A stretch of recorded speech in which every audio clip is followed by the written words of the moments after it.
Hey, True Life Church, Pastor Chris here, giving a little COVID update. Haven't done one of these in a while, but we're in a season, we're in a moment where we're asking questions again. Hey, what's coming up? What are we gonna do? When are we gonna start meeting again inside? Are we gonna be able to meet inside?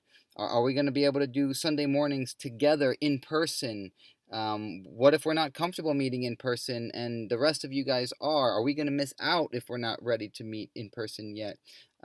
There's a lot of questions swirling around, and obviously, we're all juggling questions that have to do with our jobs, have to do with kids going back to school, whether or not they're going to be able to go back to school, what that will look like.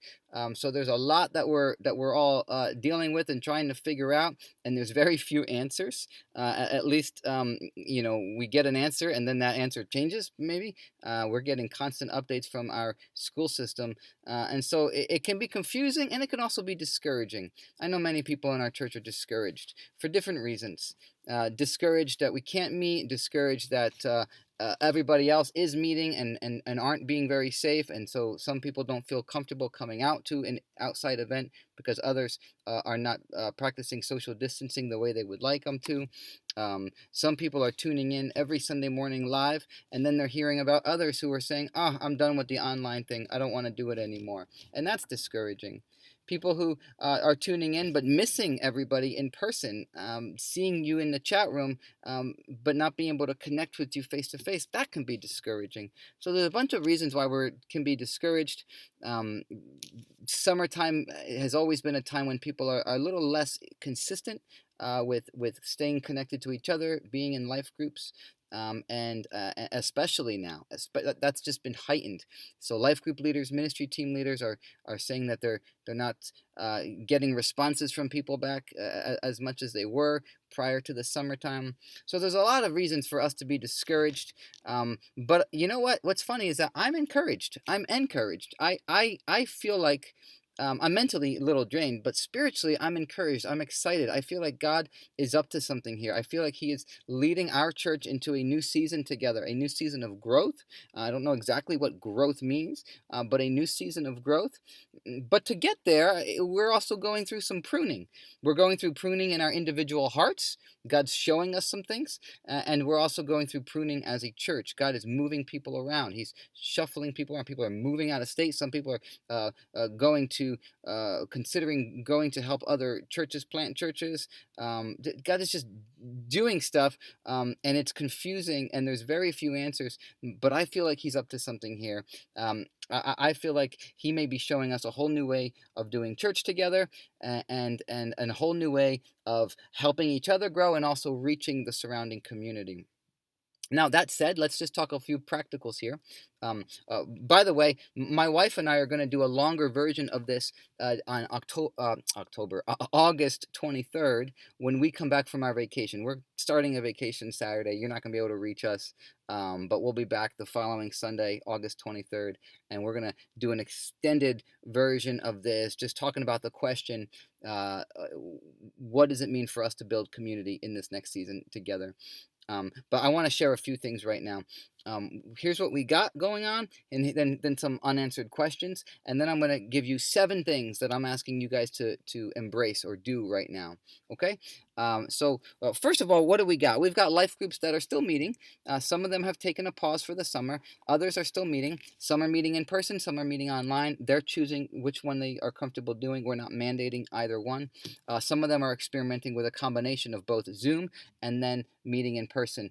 And in the fall, our hope is to relaunch all our groups like we normally do at the end of September, early October.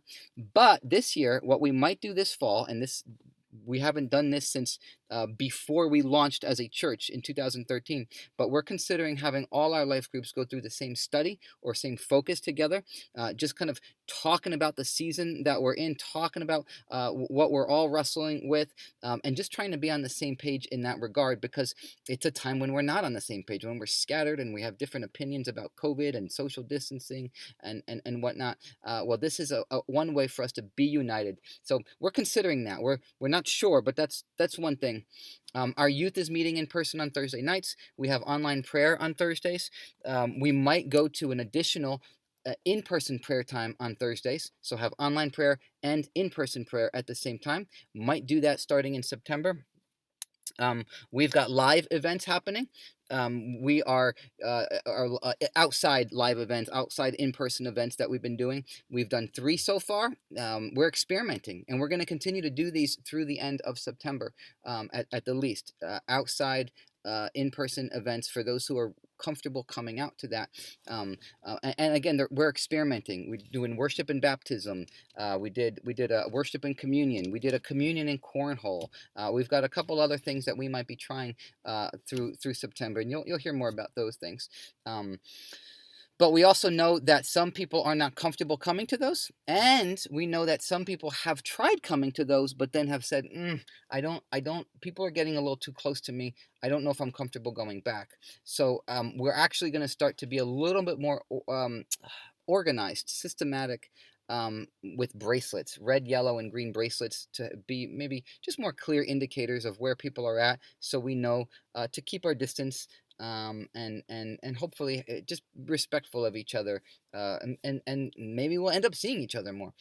And then online services, we're going to continue to stream online. That's our goal, because right now we are reaching more people than we were. Our reach has gotten wider. I know some of you guys have tuned out on Sunday mornings, and I'll come back to that. You're tired of online, but we are reaching people that we weren't reaching before. We're hearing stories. We're getting emails. People who aren't going to other churches and weren't going to other churches. Now they're tuning in and they're hearing the gospel. They're hearing about Jesus. And this is good news. And so we want to continue to stream online regardless of what we do, whether we're back in the school or back in another church's building. However we gather weekly, we want to continue to stream. Even if it's outdoors, we want to experiment with that. So that's kind of where we're at and what we know. What do we not know? Well, I would love to be able to say that we have a plan, or will have a plan shortly, for October, when it's too cold to start meeting outside, and when we can, meet regularly in person on a Sunday morning together. I would love to say that we're going to have a plan very shortly, but we might not. The reality is we're not hearing back from the school. We don't know if we're going to be allowed back in anytime soon. We're also reaching out to other church buildings. Jess Dottie and I have been reaching out, and we're not getting concrete answers. In fact, what we're getting, if anything, is we're not allowing people back in. We're not meeting. We don't know. Maybe we can help you out down the line. One church said that we can't allow outside groups. Our insurance company won't allow that. So that's been difficult. We are considering and praying about the idea of house churches, a house church network, where people gather together in homes, like we do at life groups, but on Sunday mornings, watch the online service, maybe have brunch together, talk about the sermon together, receive communion together, pray for healing for each other, do kids lessons together, maybe take turns with the kids, and have this network. So that's a possibility. But either way, the deal is that the old routine that we had, it ain't happening. We're not going back to the old routine. Best case scenario, or closest case scenario to the old routine, would be the school saying, you guys can meet. Here's the measures you would have to take. And half our church would come out to that. Half our church would be okay with that. And so that still wouldn't be the same old thing, right? We'd still be missing half our church, and, picture a body, right? Church is like a body, missing half our parts. That wouldn't feel right. So that's the closest thing. If we end up going to another church's building, then what that would mean is probably another night or day of the week, maybe Saturday night, Sunday night, probably having to do multiple services. And then obviously, if we did a house church thing, that would be a completely different paradigm for how we do church. But it's also the way that many Christians around the world do church anyway. So those are some of the options. And again, we're still collecting data. We're trying to find out where people in our church are at. We're trying to find out and pray about what are some other options. Maybe there's something we haven't thought of yet. But that's kind of an update. So here's what I'm asking you. In light of that, here's what I'm asking our church to do. Okay? Give me 2.5 more minutes. All right? Don't tune out just yet. 7 things I'm asking you guys to do in the meantime. Okay? Number 1, would you pray? Would you pray for wisdom and direction for our church? Would you pray for us and just unity moving forward, even if we're not on the same page exactly, just being unified in what we're trying to accomplish? We're going to talk in our last 2 weeks of August in our sermon series. What is the church, and what does God want to accomplish through the church and in our community? Number two, consider experimenting with watch parties. If you're okay meeting with other people, or at least a small group of people, why don't you consider inviting them into your home to watch the online service and then just talking about it over brunch? It might be a few family members, it might be a couple neighbors, might be a couple coworkers who you see anyway on a regular basis, and you just say, you know what? Hey, my church is doing this streaming thing. You want to come by on Sunday mornings and check it out? Who knows? You might get people who show up who wouldn't show up to the school. Start coming out. Maybe invite your life group over if you guys are meeting already. These watch parties would be experimental and would be a way for us to see how does that work practically and logistically, and then based on that, then we can kind of gauge whether or not a house church, a more formal and organized system of house churches would work down the line by doing these watch party experiments. So consider doing one of those. Number three, if you're not comfortable meeting in person, or you maybe for whatever reason you can't host people, would you consider not maybe consider is too weak of a word. Would you invite friends and family who are outside our church to watch the online service? Because listen, like I said before, people are watching. They're tuning in from all over the not all over the country, but from outside our state, from other states. A handful of other states are tuning in. And that's because our people are inviting them.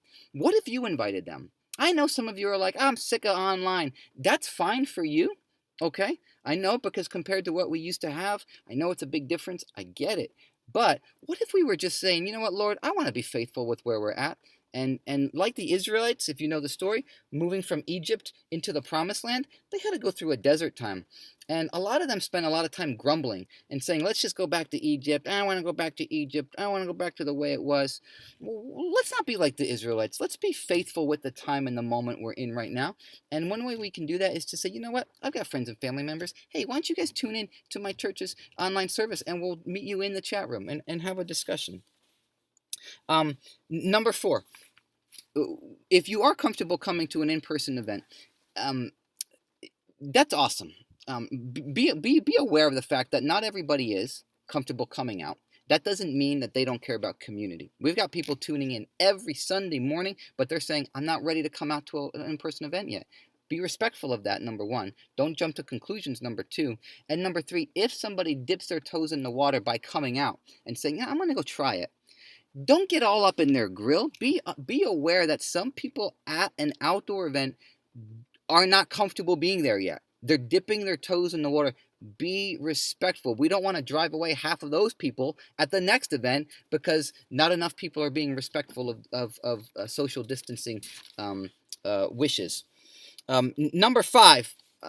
Okay, this was a little longer than a couple minutes. Forgive me. Number five, get back to leaders who are trying to contact you. Our leaders are trying to get a pulse of the discouragement, the spiritual needs of our church, and because everybody's all over the map, we don't want to make assumptions. So our life group leaders and our ministry team leaders are trying to reach out. And would you just be responsive? Get back to them. That would be super duper helpful. I don't use the word super duper that much. All right, number six. Got a couple papers here. Number six, keep in touch with each other. Keep caring for each other. I know a lot of life groups are on hold. That's okay, but keep in touch. Keep calling each other, checking in. I heard a story yesterday of Chantel Mendez taking somebody from her life group to the emergency room, and then within an hour, having the whole life group just rallying around this person, getting ready to provide meals for them and help them with things. That's awesome. Let's keep that kind of stuff up. There's many of those stories happening. So be inspired and keep doing that. That's one way for us to be the church. And then finally, number seven is basically the same thing as number one. Be praying for wisdom. Be praying for clarity. Be praying for direction for us, and not just the answers to questions about what we should do come the fall or how we can gather, but also be praying that we would be faithful in the current moment, that we would be people who, when this season is over, we can look back and say, yeah, we did all we could do to be faithful to the cause of Christ, advancing the name of Jesus in this area. Okay? All right, everybody. I'll see you on August 23rd. to talk more about this.